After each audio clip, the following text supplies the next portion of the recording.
Cet article-là, en fait, vraiment débuté, Chantal et moi, on travaillait ensemble, dans le fond, on montait les cours d'innovation sociale.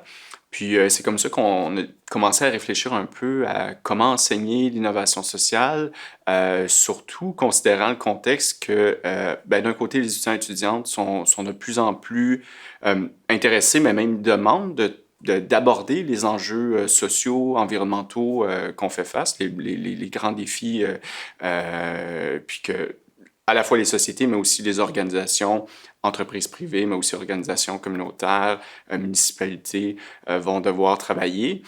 Et aussi, il y a le contexte que les écoles de gestion, je pense qu'on a une question à se poser sur la responsabilité qu'on a, mais qu'on peut aussi avoir à élaborer, si on peut dire, des solutions face à ces défis-là. Donc, comment qu'on s'y pris dans cet article?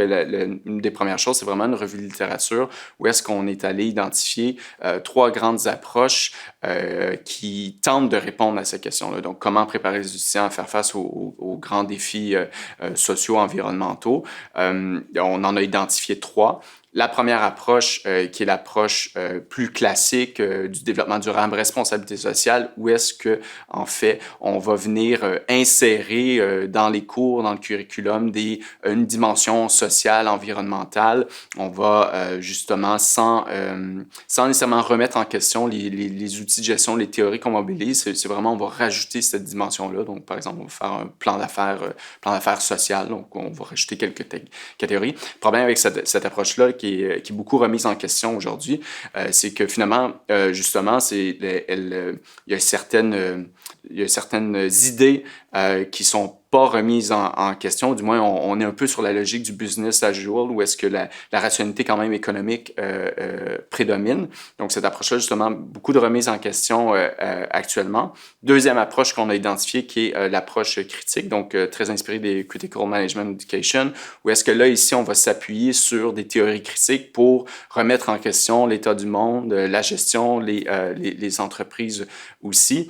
Donc, un travail qui est davantage théorique, davantage intellectuel. Donc, c'est aussi la remise en question de cette approche-là, dans le sens où est-ce que souvent, on va prendre énormément de distance par rapport au problème. Les étudiants et étudiantes, souvent, vont manquer si on peut dire, de dimension pratique, de dimension concrète. Donc, oui, on remet en question l'entreprise, la gestion, mais OK, mais concrètement, après ça, qu'est-ce qu'on peut faire dans notre pratique? Donc, c'est une deuxième approche aussi qui a quelques critiques qui ont émergé dans les dernières années.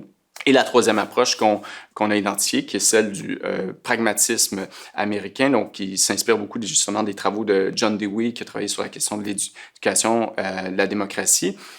Cette approche-là, en fait, va justement essayer de mettre les étudiants dans des situations d'apprentissage. Donc, c'est le John Dewey travaillait beaucoup la question d'enquête, donc qu'il y a un travail justement d'identification d'une problématique publique. On va essayer de la résoudre, on va expérimenter des choses. Donc, c'est vraiment un apprentissage, un learning by doing. Au niveau des résultats, ce qui est intéressant, c'est on a identifié vraiment trois stratégies pédagogiques qui découlent du pragmatisme américain. Donc, on identifie ces trois stratégies-là et on en fait aussi une illustration. Donc, vraiment plus concrètement, comment est-ce qu'on s'y prend en classe là, pour mettre en œuvre ces différentes stratégies.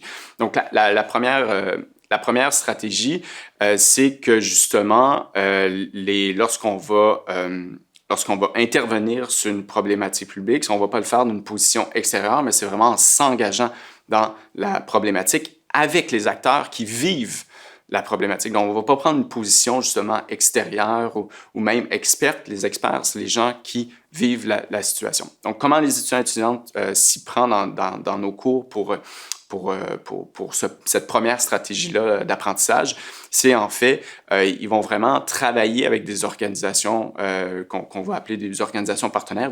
La deuxième stratégie qu'on a ressortie, c'est que dans le fond, la résolution de cette problématique-là, puis souvent c'est lié en fait des enjeux de gestion. Donc, par exemple, on va vouloir mettre en commun un patrimoine bâti, il va y avoir des enjeux de financement, il va y avoir des enjeux de mobilisation citoyenne. Ça va être souvent sur des problématiques plus précises que les étudiants vont travailler. Troisième stratégie, c'est en fait les étudiants, tout ce processus-là va leur permettre à la fois d'apprendre, hein, de rentrer en contact avec des nouveaux outils de gestion qu'ils ont peut-être jamais connus, d'autres qui connaissent déjà, des nouvelles théories, mais ces outils, ces théories-là vont toujours être recontextualisés dans la pratique, dans la situation précise sur laquelle ils travaillent.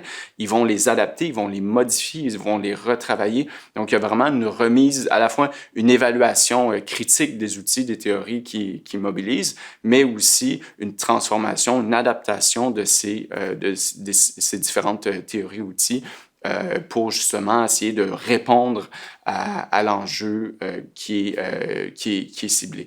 Lorsqu'on travaille justement pour préparer les étudiants à faire face aux enjeux, aux grands enjeux que nos sociétés font face, la première chose, c'est peut-être d'ouvrir la classe. Donc, c'est vraiment ici, avec les mandats, avec les collaborations, les étudiants ne travaillent pas seulement dans la salle de classe, mais bien aussi à l'extérieur avec des organisations. Donc, il y a vraiment un engagement à la fois des étudiants, mais aussi de l'université, de nous comme enseignants, comme chercheurs, avec ces organisations-là pour justement intervenir très directement, très concrètement sur des enjeux sociaux, mais aussi des enjeux de gestion que ces organisations-là font face. Deuxième implication, je pense, en fait, qu'on pense qui est importante, c'est justement un changement de posture. C'est-à-dire que les étudiants, dans ce contexte-là, les étudiants et étudiantes ne sont pas dans une posture justement de consultants experts qu'on a tendance souvent à enseigner dans des programmes de gestion.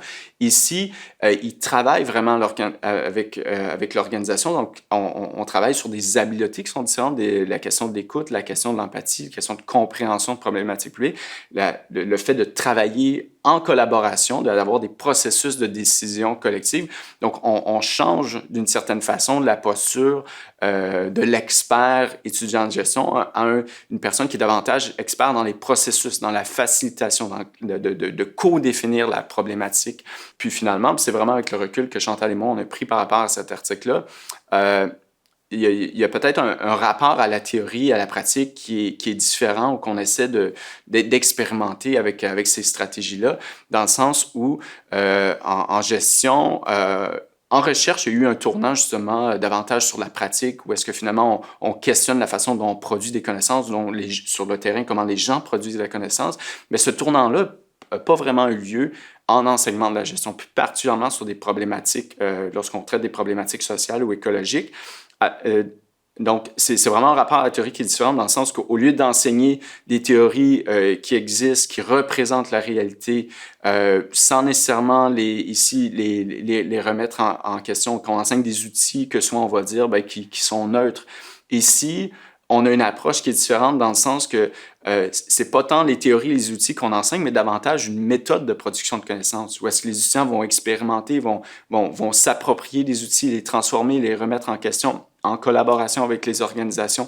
Donc finalement, il y a un rapport à la théorie, à la pratique qui est différent. Et finalement, ce qu'on enseigne, c'est justement cette méthode de production des connaissances, ces avantages des processus collectifs, plus que simplement des théories, des outils qui peuvent par la suite mobiliser. Donc, je pense là-dessus, il y a une implication assez importante, puis qui est peut-être aussi une des réponses qu'on doit avoir en termes pédagogiques pour justement faire face aux enjeux sociaux, environnementaux qu'on fait face.